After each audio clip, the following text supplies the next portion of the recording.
Good morning. Good morning. I'm Barry Friedman. I'm a law professor at NYU School of Law and the faculty director of the Policing Project. I want to thank Tanzia and Melissa and Ton. That was remarkable, so let's give them one more hand if they're still in the room.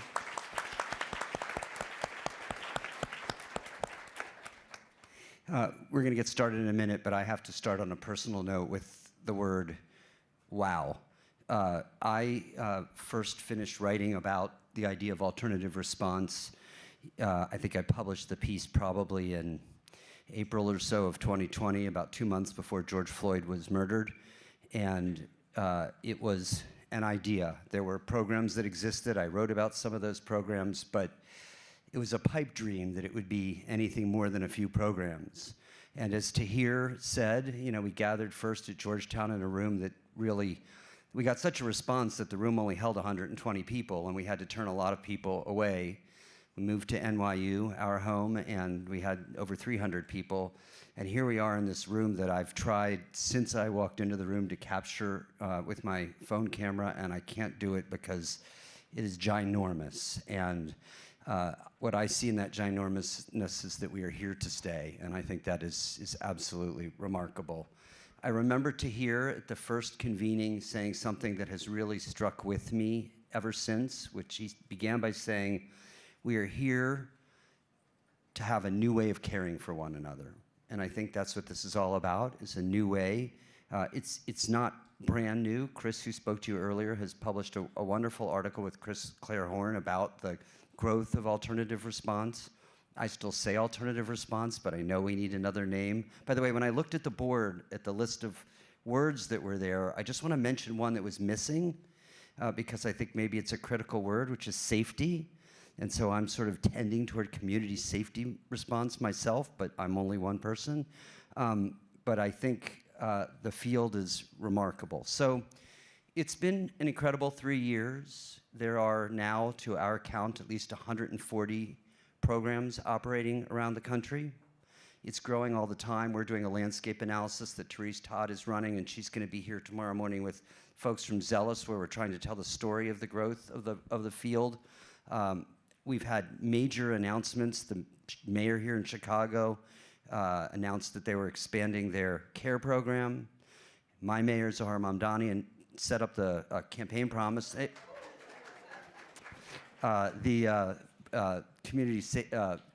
The program for community safety.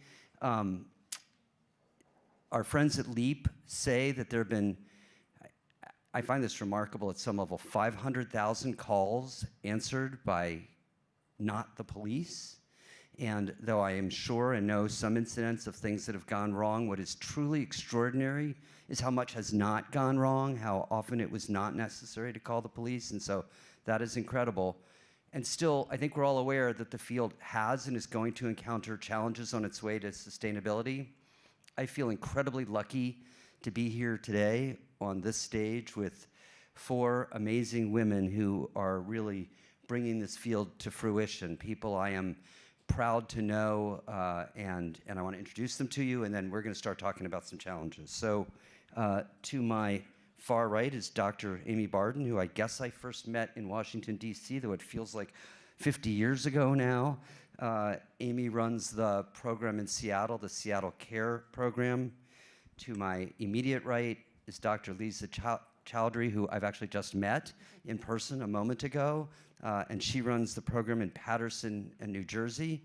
To my immediate left is Daniela Gilbert, who is a partner of ours from Vera, but Danielle is leaving, for which we are sad, but she is leaving to go work in the mayor's office for community safety, and so we are happy to have you there. Congratulations.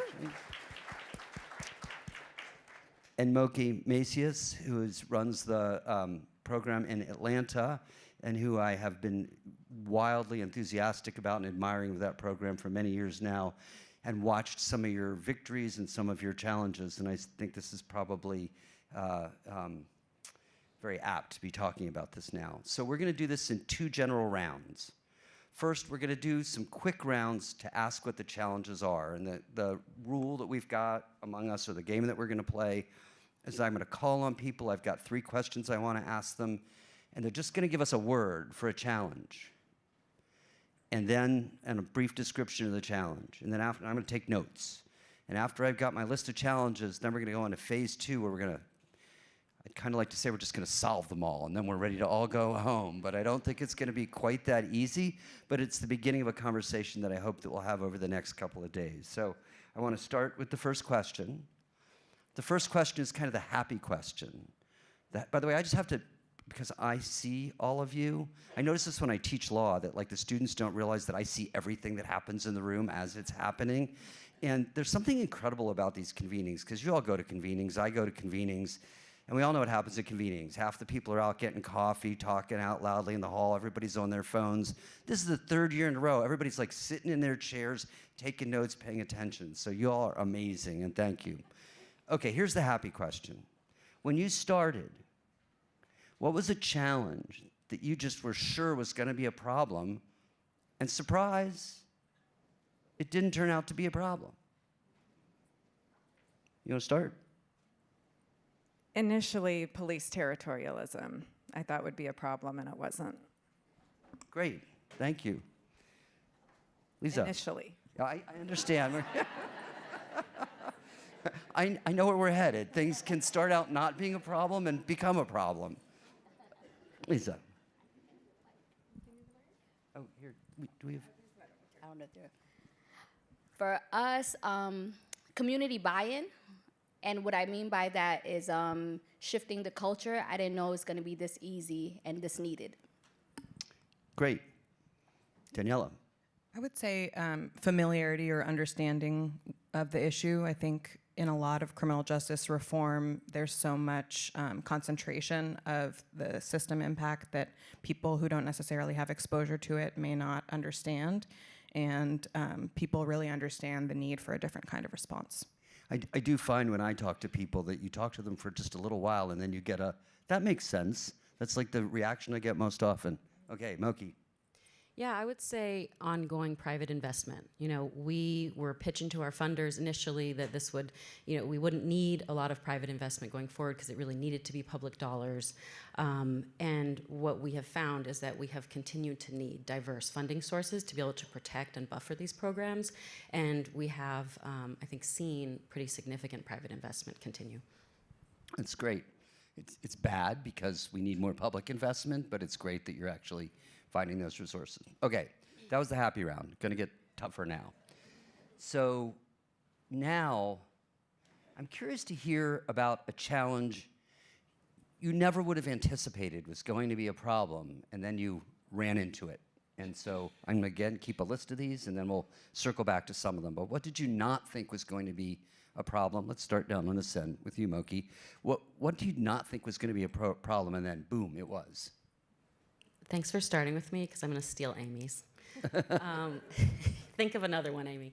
I would say, you know, the co-optation of our work by behavioral health agencies or hospitals. Just say one more word about that so we all know exactly what you mean. I was trying to keep it to one word. No. Okay. I get it, and I'm grateful, but... Yeah, you know, I think as the success of these programs and the visibility grow, I think what we see is that people all want to get in the game, right? That it's like, okay, well, you know, we could do that, right? But are you doing it in a way that is sort of reverting back to a status quo approach, or are you doing it in a way that it stays grounded in community? Right, I mean, I listen to that and I think it's a good news, bad news story. I think anytime there's a game that everybody wants to get into is a victory of a sort, but there's a way things have to be done, and that's, yeah. Okay. So I started my career in gun violence reduction, and one of the things that was really powerful in that work was when you did data analysis and helped people understand what the problem was in a given place, there was a common understanding that helped orient people. And I think one of the unanticipated challenges in alternative response work is that a lot of the work and decisions about what's being resourced and what's being supported to grow may not be rooted in data about what's possible around alternative response. Not rooted in data. Okay, coming over here, Lisa. So my answer can't be in one. So I just want to acknowledge someone very important to this work. In this room, we have Raquel from Salvation and Social Justice, and my 2 team members that are here, Casey Melvin and Brandon Boyd. The reason I'm acknowledging them is that for us, what we did not foresee is that the funder, meaning the organization that our money is coming through, is the Attorney General's office. And it has been we have had a lot of obstacles just getting the money. Our funding was supposed to start in 2024. We just received contracts this year. And if you're starting a brand new program, trying to also address the community's needs, also getting calls in real time that this is needed, and not being able to build something that is there, the money's supposed to be there, and the will of the agency that funds you is just not as fast as or as strong as you were hoping it to be. And I think that, and I'm trying to say this as respectfully as possible, because they've done a great turnaround recently. So, but it has been an upward battle, and the only reason that we're here now is because of the coalition building and the advocacy from community partners constantly holding to the fire. Like, hey, the community wants this, the community needs this, our team needs this, we can't waste any more time. Thank you. I was surprised by resistance from the behavioral health part of the work. So Seattle Care, we have oversight of Seattle 911. So that's the premise for design, is who can I send to this 911 call who's not a cop? We don't need a firefighter or medic. So about a year in, I started to realize there were a lot of folks who felt like, since we had 988, we have mobile crisis, we shouldn't at all even acknowledge 911 calls, which is a fundamentally flawed idea. We know 911 is and always has been a behavioral health crisis line. People doing crimes are in crisis. It's just the highest acuity crisis. So that surprised me. Okay, and now we're going to round it out with the question of, what did you expect to be a problem? And it sure was a problem. So, this is a fun game. fun. Less fun when you're doing it actually day to day, I'm guessing. Lisa. Whew. This is definitely, for us, this is hard work. We were able to organize with our partners, Salvation and Social Justice, who passed the Seabrooks-Washington bill. The reason why this is so important to us, because our colleague, Najee Seabrooks, was killed during a police encounter for mental health. Our team was out there, 8 members of our team, and it has been very difficult for us to keep doing our CVI work. I didn't mention that. We started off as a gun violence intervention program, a hospital-based violence intervention program. So we've been dealing with crisis all the time. And on that day, he called us, and we arrived to support in crisis, but we were denied by the police. And as a result, I think we kind of knew that when this Seabrooks-Washington bill was going to be passed, we were going to get some resistance, because this was our solution, our answer to make sure that what happened to Najee never happened again. And it has been difficult, to be quite honest, right? Because trying to get folks to buy in, that folks that have might have been, that are credible messengers, if they're trained properly and if we're giving them the tools, the resources, they can arrive at crises and resolve those things, right? There has been pushback from, our hospital partners who are, the screeners that arrive, because the way they do things, that cultural piece, like sometimes when a person is barricaded, it's just considered a hostage situation. And even though we could be there and we're like, we know the person, he'll talk to us, he's calling us right now, he wants us in there. When they typify those things as that kind of situation, it's going to be very difficult for us to get in there. And I didn't know that that was going to be an obstacle like that. I thought, okay, now we got this bill passed. Now we got the buy-in. We're under the Attorney General's office. Everybody wants us to go. The community wants us. There shouldn't be this pushback of like these language barrier, right? That this is a barricade, this is a hostage, whatever they're calling it. At the end of the day, if we're community providers, people trust us, people love on us, we love on them, they want us there, let us in, right?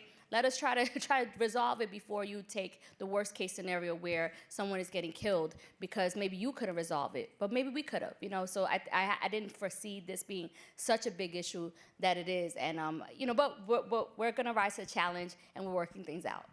Thank you. Daniela. I think with any new solution, often people project their expectations or the idea that this new solution can be sort of a catch-all solution.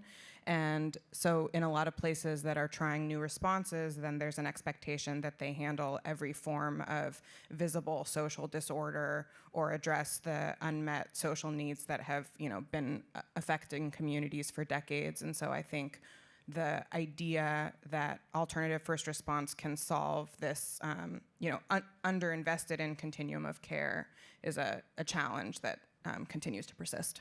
We looked at San Francisco's street crisis response and talked to people, and it was interesting how many people in the city figured that now that we have one of these programs, that will be the end of unhoused folks on the street, or like it will all just go away now because we have 12 rigs. And so, yes, I understand that. Moki. Yeah, I think that despite support, stated support, despite some level of funding to these programs, what we expected and what we continue to see is this consolidation of power amongst, in support of police and carceral responses, right? So we continue to see police budgets, grow. We can continue to see the police being a default response for many, many situations that they should not be. And I think, probably the most insidious aspect of this is that and this is kind of to your point, Daniela, for the programs that are out there taking these calls, there's also this expectation that we will also adopt police tactics, right? That we will start, that we will become gentler enforcement often without necessarily the kind of resources that we are saying we need, right? So we are not, where the police are serving as a path to jail, where we're, hiding folks who have substantial needs. Now there's pressure on teams to sort of disappear folks gently without the housing that folks actually need, without sort of resetting expectations.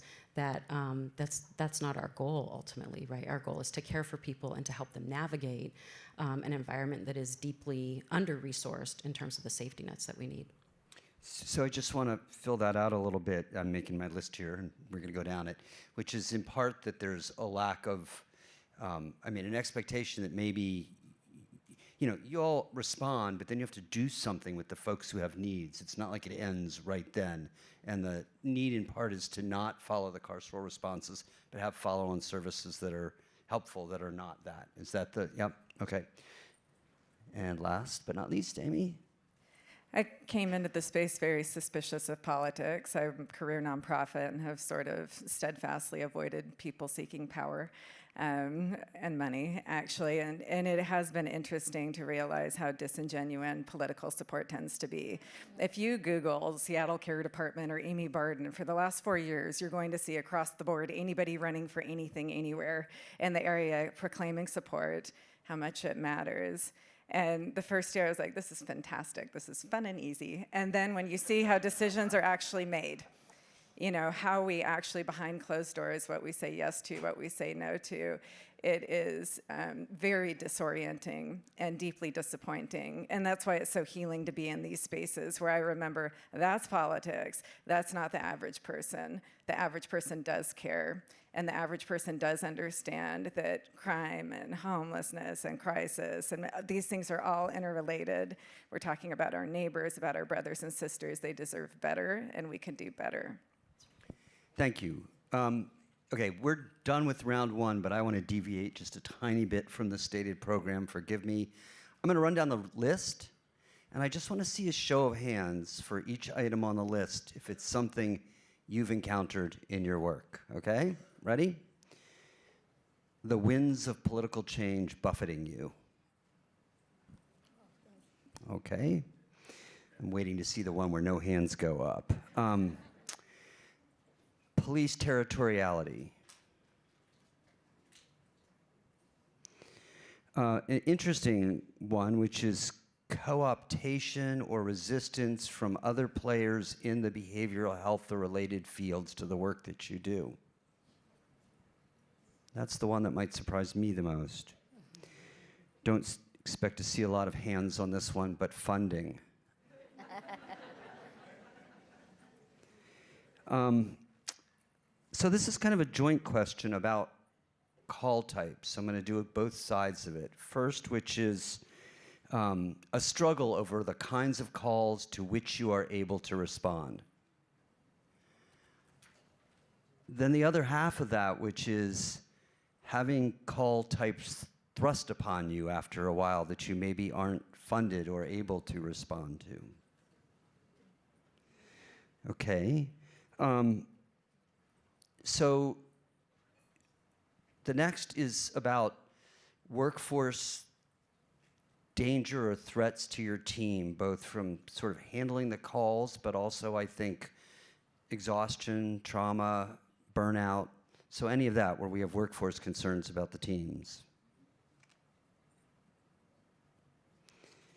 How about problems with the development of follow-on services so that you handle the immediate situation, but then there's nowhere to go? A lot of hands. And then how about just resistance to who you are and support for the police being the appropriate responders to sort of everything? Not that many hands comparatively, and that, I think, is reassuring. Okay, I don't think I missed anything here. We have 37 minutes to solve all of this, so Awesome. it shouldn't be a problem at all. I'm not sure where to start, but I think I want to start with the call types, which is either the questions of resistance to letting you respond to things that you think you are fully able to respond to, but then oddly, you know, all of a sudden you're there, and boy, it would sure be nice if you took care of these messy problems that we don't want to deal with. So how are we going to fix that problem? Anybody in particular want to start on that one? I can say a word about call types through the lens of 911 design. They don't mean anything. They don't. We have call types so we can put something in a CAD. And so I think that's the first thing to address. We should be thinking about criteria. We should, building on my friend Tansy's message, do you need a gun and a badge? Start there. Is there a reason to believe that actually? If no, then you would default to not a gun and a badge and triage. So 911 across the country is designed to default to that gun and a badge. Even we have about, I don't know, at least 11,000 times a year in Seattle, we'll send to the fire department for medical response. They'll say, nope, send cops first. Check and advise. Fire screen declined to go. Someone in my department said that should be a t-shirt. And so we're over-policing, right? But it should be the opposite. We should default to community responders who can triage, who are then integrated in first response and can call for backup or call for support if they need it. I just ruined your question, but that's how I feel about call types. Well, I mean, I actually think it's a good way into the question, which is in part to ask all of you how you, I mean, what are the reasons that there's reluctance to let you take the call types? I mean, I'm going to assume that one of them is this all the time stated fear that something bad's going to happen either to you all or period. But there may be other reasons, and I'm just curious what those other reasons might be then. And so feel free to tell us a reason and tell us how to fix it. Moki or no? For us, I think from the professionals or the stakeholders, it's this idea of trust and stigma.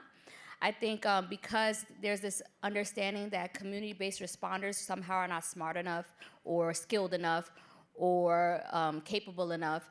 And the reality is that community-based responders, they live in the community. And to be honest with you, all that stuff you said about documenting, they might not be documenting it, but every day people are, diffusing things in their community.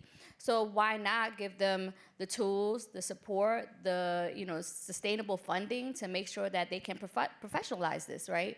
And for us, I think that that's what it is. As I spoke to you guys earlier, we are a community-based violence intervention group.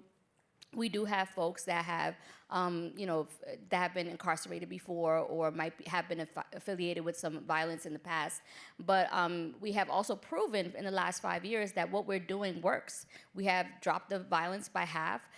So when you gave us a chance, meaning stakeholders, politicians, when you gave us a chance and you invested in us, we proved to you that yes, we can do it. And I think that that same stigma needs to get away from even the mental health profession, because even now working with, I never thought that this was going to happen, right, with mental health professionals, almost like we're trying to take their job. We're like, we're not trying to take your job, you know what I mean?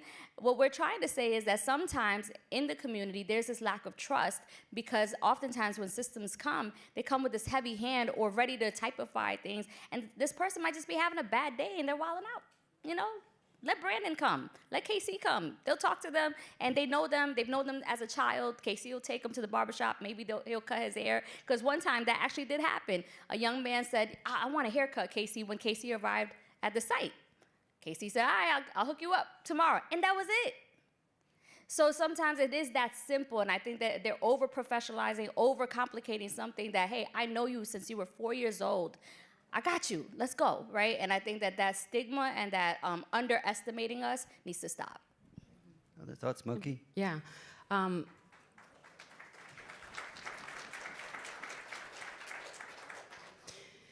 Yeah, I couldn't agree more. I feel like that is the core of it. And I think one of the problems here is like lack of imagination, right? So our police department in Atlanta, basically we worked with them for multiple years. We respond to 311 calls, which is where we started. We've been working with them for years to try and get them to dispatch calls to us directly from 911 instead of transferring to 311. And what we have heard is it's just too complicated, right? Like, it's just like, it's so lazy to just be like, well, I don't know, right?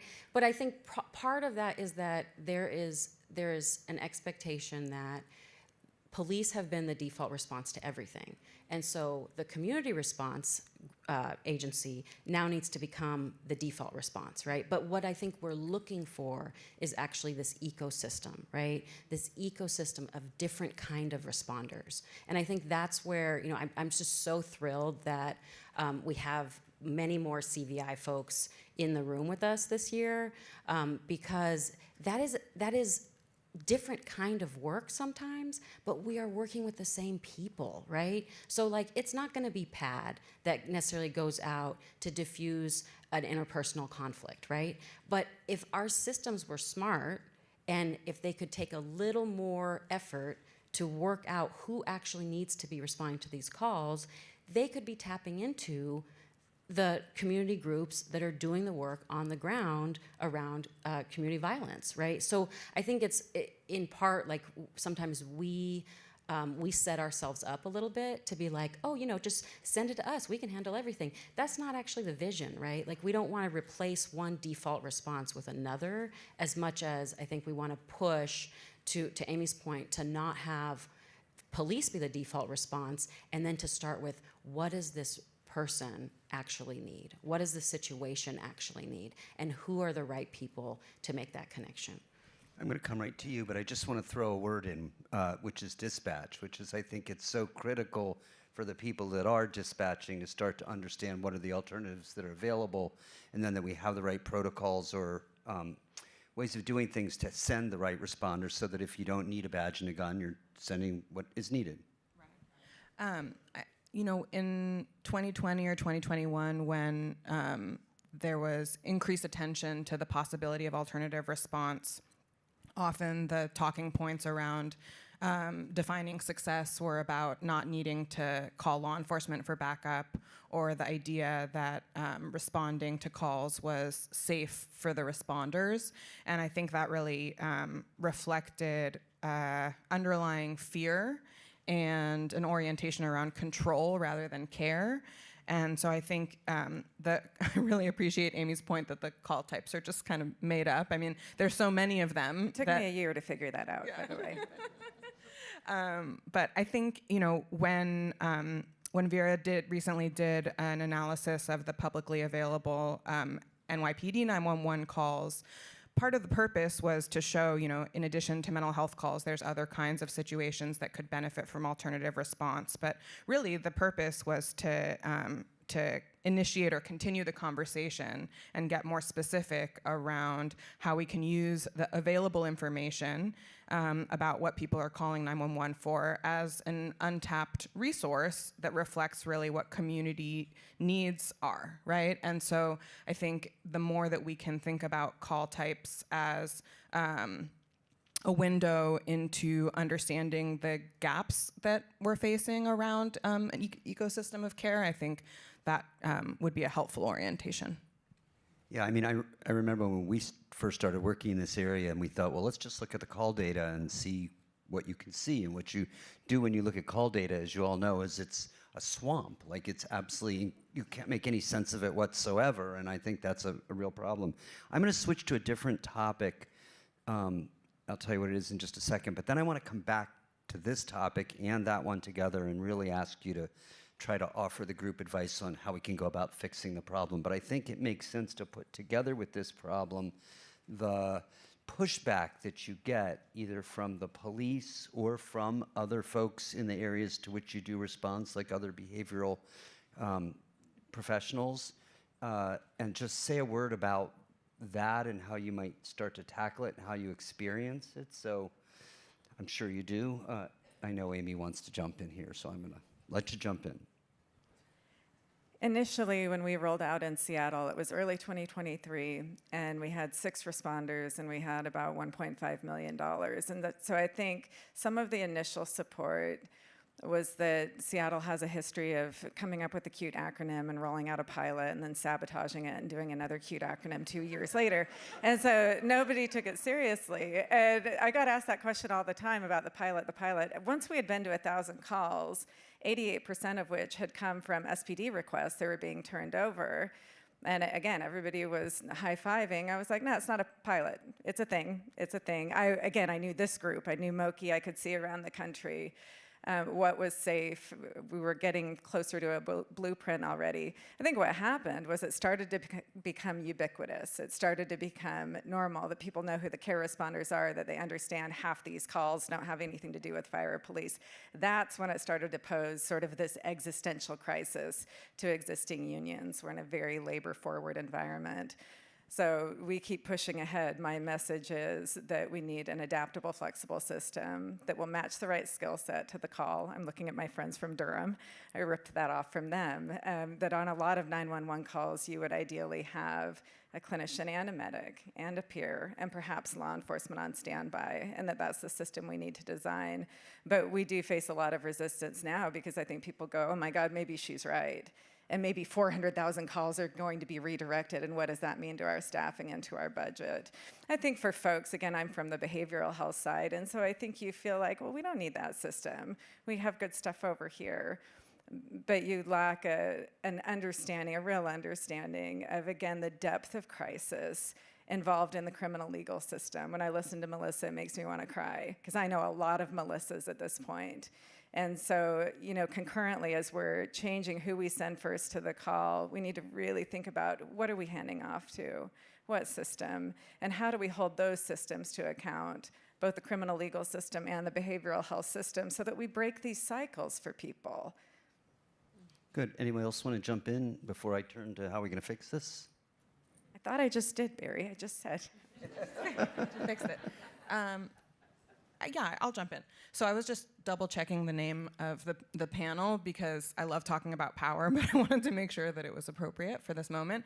But I do think that there's often conversations about what is the solution, and we need, we're a developing field, and we need to sort of protect the space to develop, which is certainly true, but we also need to build power, and part of building power, the opening speakers spoke so beautifully about coalition building. And so I think in the context of systems change and within government, people don't tend to think of themselves as organizers, but anyone who's trying to change the system from the inside is actually an organizer, And so when we can think more broadly about who might be our co-conspirators, a term I think you probably introduced me to, and how we can build power around demonstrating a different way of working, making, whether it's responding to a mental health call, whether it's responding to interpersonal dispute, the range of situations that really don't require a badge and a gun,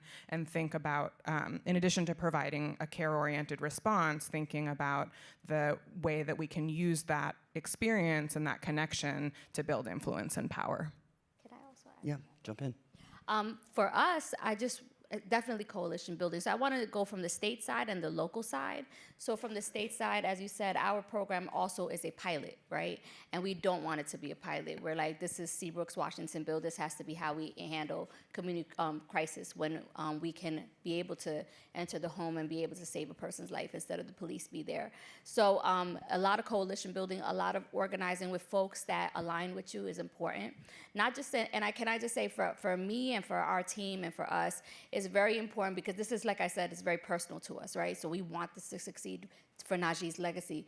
But along with that is, having other folks speak for you. Put your narrative out there, right? We use social media as a tool. We do meetings with our statewide partners that do this work, CVI work and crisis response work, and we let them be our voices, and we come up with a strategy. Hey, you know what? Let's create this coalition. The coalition is going to put out the letter so that even if your funding is tied to this, organization, let the coalition speak for you. So that's very important for us to be just as strategic as the stakeholders are, right, or politicians are. And that's just on the state level because we did not want to let the Seabrooks Washington bill die down. We didn't want it just to be performative. We wanted people to really put investment in this and pay attention to us. Because what happens is oftentimes our work is drowned out by co-response work, right? And we said, yes, there's a space for that. But for us, this is very important. We want community-based folks to be able to respond to calls as long as that we have the right funding and the tools to arrive to them. The second part locally is very important, is that what we've decided to do is create a coalition of folks that have been harmed by the police during a mental health crisis. I can't tell you how important that is to have their voice at the table.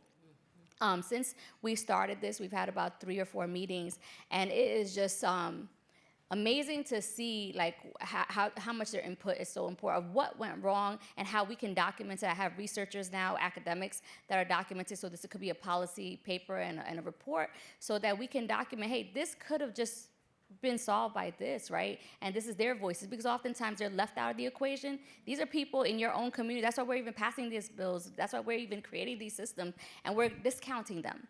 So for us, it has been very important to build a coalition of folks that have been directly impacted by police violence during mental health crisis, and having that information recorded, and also making sure that they're considered subject matter experts. All right, and when we publish, their names are going to be on that report. They're getting paid for their expertise. And when we designed our funding, our budgets, that's how we put it. And yes, I did get pushback. Like, what do you mean these are subject matter? Yes, they are subject matter experts. This happened to them. That's why we're here. So it's very important for us when we have this funding to include the community, make sure they're at the table, and make sure that they're designing what they want to see for their community.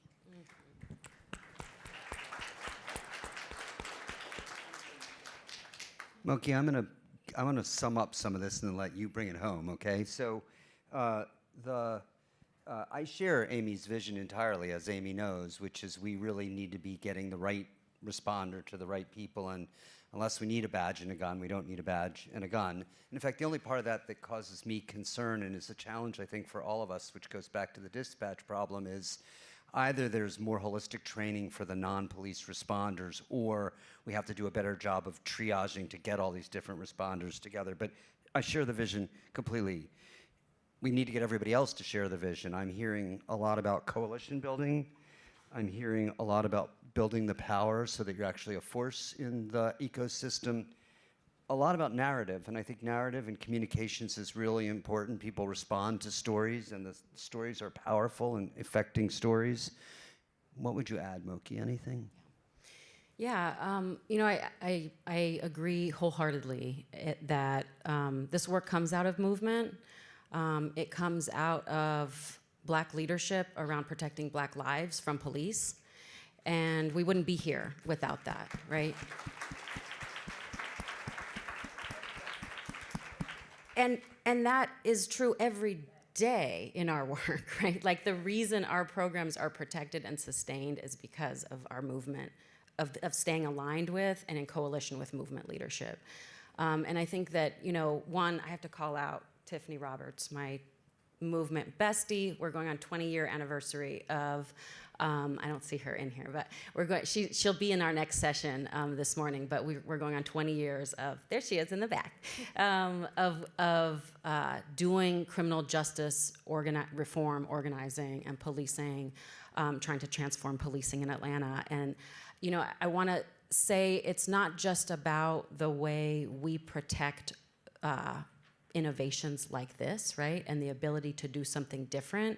I think it's also thinking about how we, as these sort of examples of what could be, are supporting and feeding back into those other movement wins. And I want to just mention one in particular from Atlanta, which is that last week, after years and years and years of organizing, we got our sheriff to announce that he would no longer receive misdemeanor bookings at Fulton County Jail.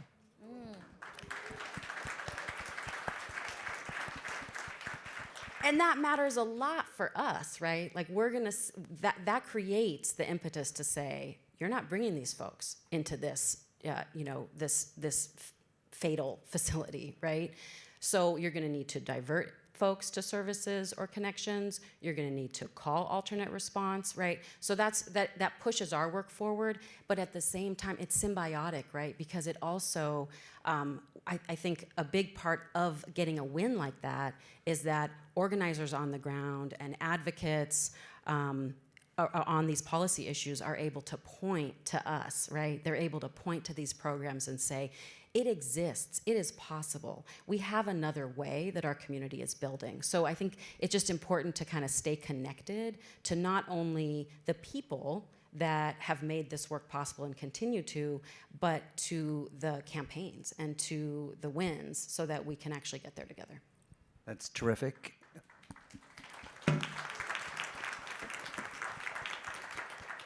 It's both remarkable and appropriate. It does underscore the need for data and storytelling among the organizations and the wins. As I look at data, the number that actually astonishes me the most, and I ask people this all the time, just people I come into contact with who are learning about this, and who usually say, that makes sense. I say, okay, so now I have a question for you. When the non-police responders respond, they of course have radios, they have the ability to get help if they need it. How often do you think they need it?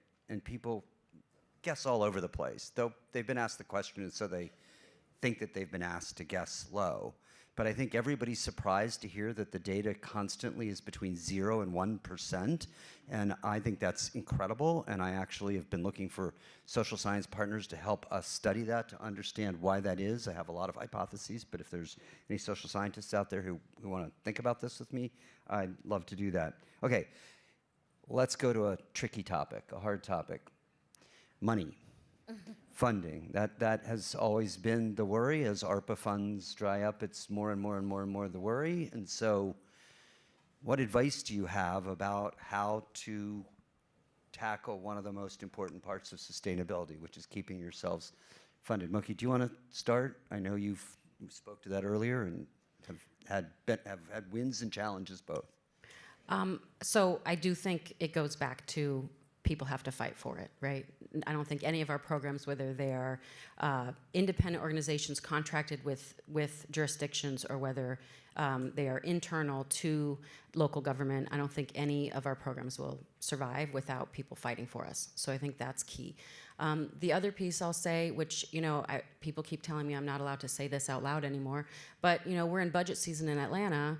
The Atlanta Police Department gets 35% of our budget, and they just got I think, $18 billion increase this year, okay?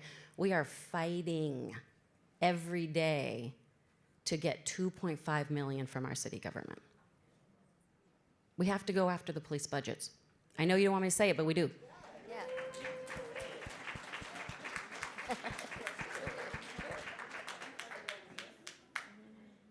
I didn't want you to not say it, so.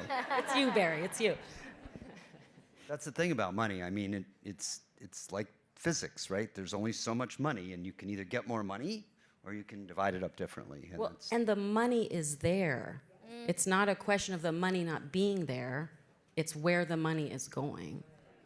You know, I also think, and this it moves to the question about data, and I hadn't expected to say this, but because I think about it so very often, which is there's not been a very good cost accounting of the cost of for you to respond versus the police to respond. And I think a really good job of showing that you're doing this for less money, and also, frankly, if you're doing the work, better outcomes, because when you want to think about the money, you can't just think about, well, what did it take the police to respond versus what did it take you to respond, but then what were the costs of putting somebody into a carceral system versus not doing that?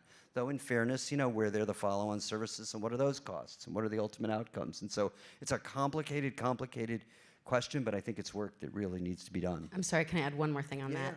You know, I think, of course, it's always, I think, hard to talk about money without talking about the human costs, right? Without talking about the people that we lose when at the end of a police response, right? So just to say that out loud. And there is a financial cost associated with the people who are harmed and killed by police as well, right? So when we're looking at police department budgets, we need to look at the $5, $10, $15, $20 million a year they are paying out for legal claims related to people's injuries or deaths because of a police response.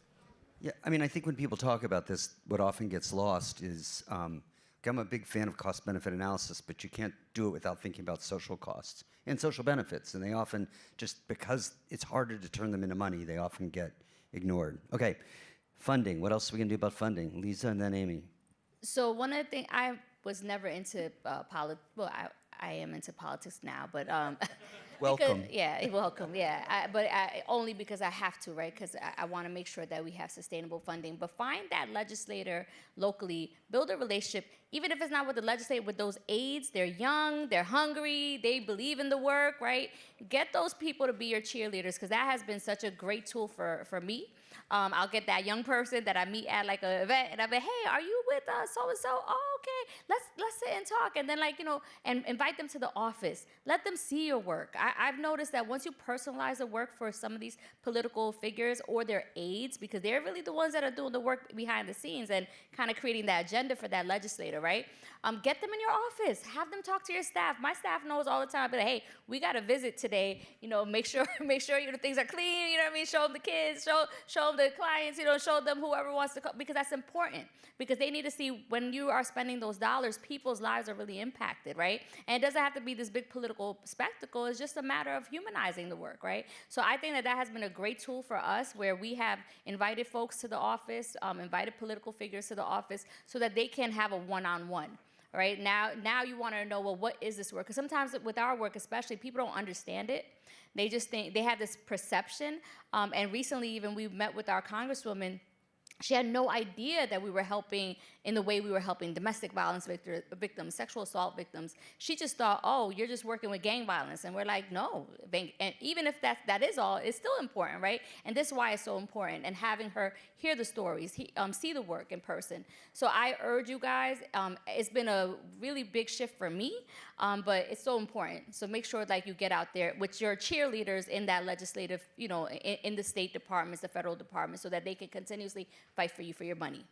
Amy, I'm coming to you, but Lisa, you make me want to ask generally about not just meeting with people, but getting them to ride along, because I've been on lots of police ride-alongs, and I've been on any number of non-police ride-alongs, and I've had some pretty profound moments where I was near tears when I was watching what was happening. And so I would think that one of the best selling tools is actually for people to literally see what it is that you do. Amy, to you.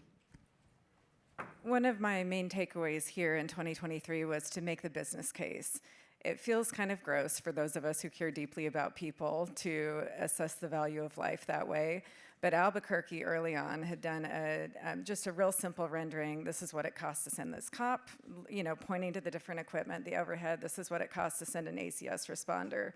We did the same thing in 2024 in Seattle. Seattle Care Department is set up to be co-equal with police and fire. 3 chiefs, 3 departments were availed of general fund dollars the same way. And I've been pretty effective making that business case, saying, listen, I have to send somebody to this 911 call by law. Do you want me to send the unit that costs half as much and is arguably more effective, or the unit that costs twice as much?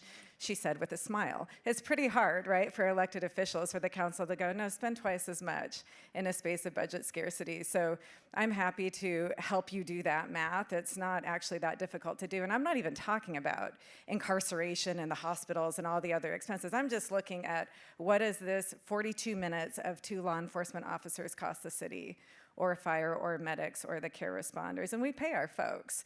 The care responders are paid really well, but again, we just do not have the same overhead, and we're far more efficient.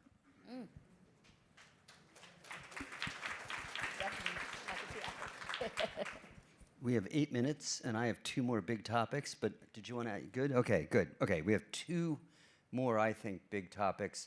One is about the winds of political change. I mean, I hear this all the time, and we see this in the work we do all the time, which is you think you have a program in place, and you think it's going really well, and then there's an election.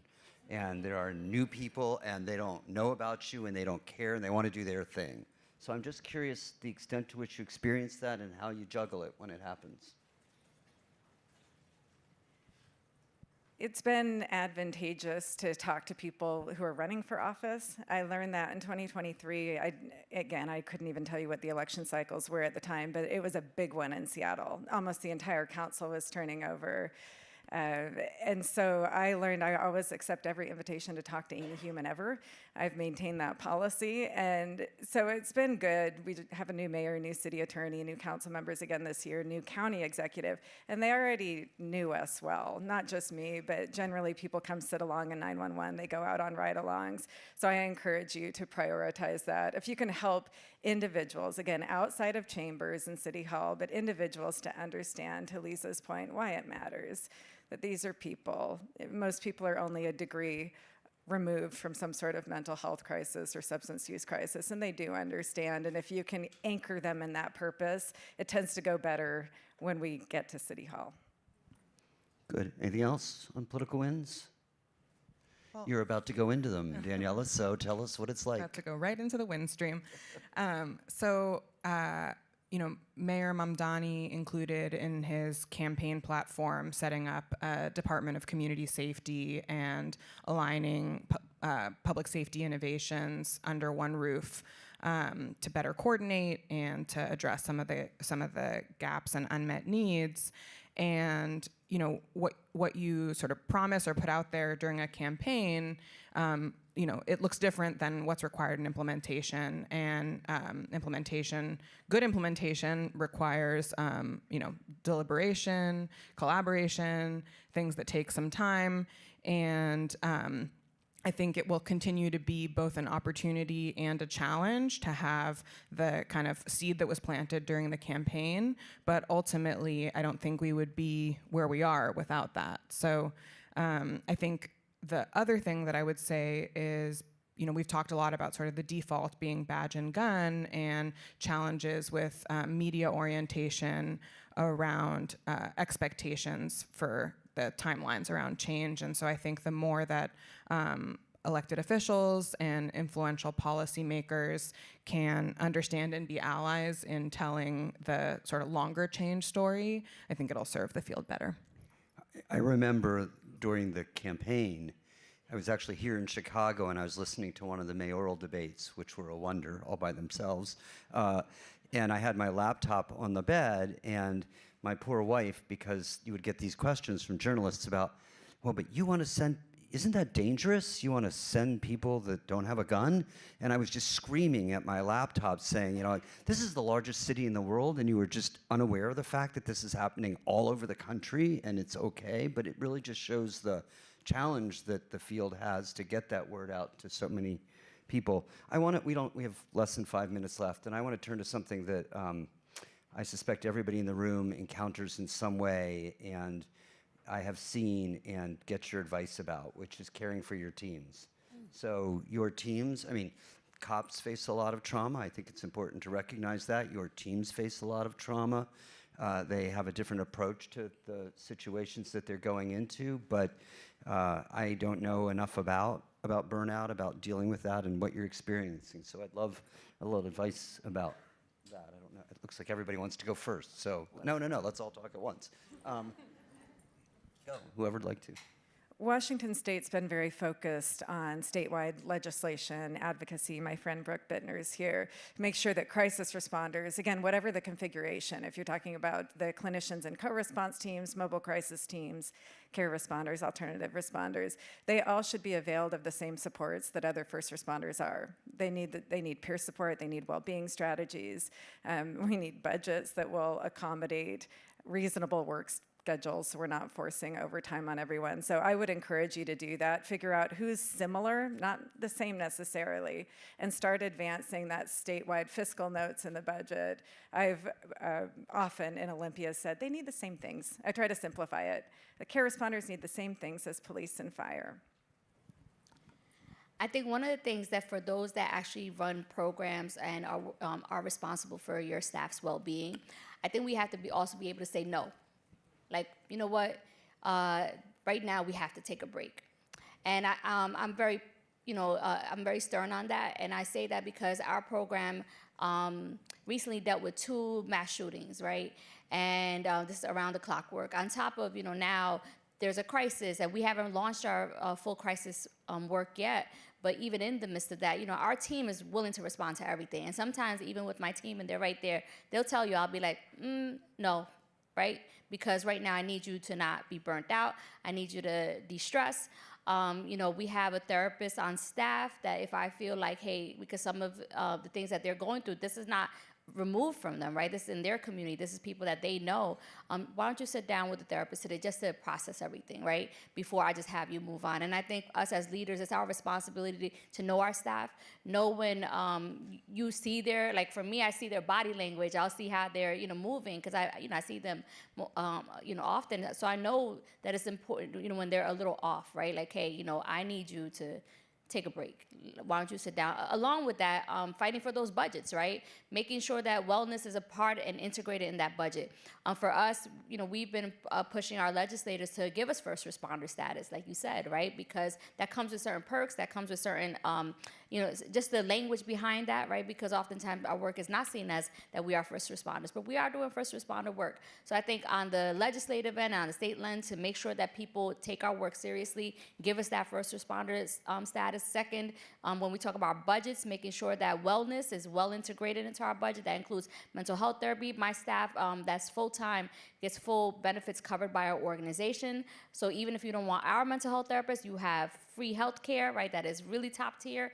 Make sure you're calling one of those therapists, that are in our network, and helping them navigate that, because sometimes this is all new to them, making sure that staff knows how to even get access to that. And then the third thing is that just you as a leader, know your team, right? And know when it's okay to say, no, we've done a lot, and I need them to sit down. Unless you're gonna give us more money, then I could hire more team instead of putting that same person that was out all night until 12 o'clock and now having them respond to something the next day at 10 o'clock in the morning. It's not fair. That's not even humane to do. You make me think about one thing I just want to mention to the entire group, which is you mentioned status in legislation. So at the Policing Project, we have a team that works on drafting legislation or making legislative fix where there are bumps that you run into that keep you from doing the work that you do. So Scarlett here is somebody that you could talk to, or Max Markham, our ED in the back. But if you run into those legislative obstacles, we're actually really interested to learn about them and to see what legislative fixes there are. Okay, we have half a minute, and the 2 last response. No, Okay, super quick. So Lisa ended, that's not a humane thing to do, to send people out in that way. And I think one of the things that upholds the status quo is ways that we as people dehumanize each other and systems dehumanize people. And I think when we're talking about wellness and we're talking about the folks who are doing response work, being able to connect with other people's humanity is what makes the work effective. And so whatever, I don't run a program, but whatever it takes with a given constellation of people to help people continue to be in touch with their own humanity, with their colleagues, even with, folks who might oppose the work, and people who are creating barriers in the system, to be able to model upholding common humanity, I think is a really important source of access to well-being. Moki. They nailed it? Okay. You all are awesome. You all are awesome. Thank you, and have a great couple of days.